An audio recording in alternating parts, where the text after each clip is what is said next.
Maybelline, hovor so mnou. Haló?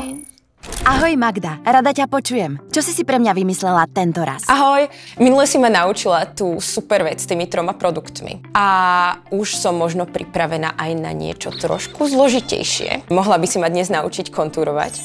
No jasné, to zvládneme. A mám pre teba extra jednoduchý trik. Tak Magdi, pozri sa rovno pred seba, teraz do jednej strany a teraz do druhej. Super, krk už máš rozcvičený. A ja už viem, ako najlepšie tvoju tvár vykontúrovať. Tak si vezmi našu novinku na kontúrovanie. Maybelline, a nie je to moc tmavé. Nemáš sa čoho báť, ver mi, bude to skvelo fungovať.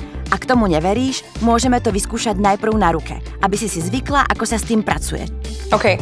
Tak si daj trošku na ruku a teraz to skús jemne vklepať štecom. Wow. Krásne sa to blenduje však. Je v tom totiž hydratačný brusnicový olej, takže je to príjemné aj na pleti. OK, už som pripravená. Ideme na to. Ak vieš napísať 3, zvládneš aj toto. Najprv si to vyskúšame na nečisto. Začni hore na čele. Tu? Áno, niekde tam. A teraz urob takú akoby 3 smerom dolu pod lícnu kosť. Potom sa troška vráť a pokračuj až pod čeľusť. Nacvičené? Paráda. Dobre, ale ešte ma tým preveď. To je výborný nápad, spraviť si značku. Áno? Super. A teraz pokračuj dole, pod lícnu kosť. Výborne. A teraz tú 3 dotiahni až pod čeľusť. Dobre, Maybelline, hovor so mnou. Ide ti to super. Dôveruj procesu Magdi.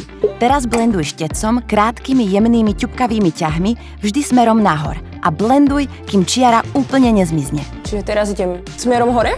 Presne tak. Výborne. Len pod čeľusťou môžeš ísť aj smerom nadol. Som spokojná.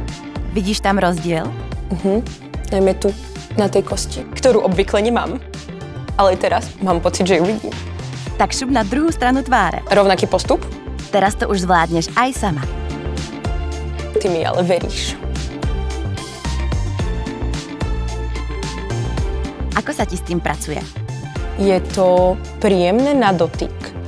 Je to dosť mastné, čo nie je zlé, pretože sa to dobre nanáša. Nedrhne to a predstavujem si, že asi to aj hydratuje tú pokožku.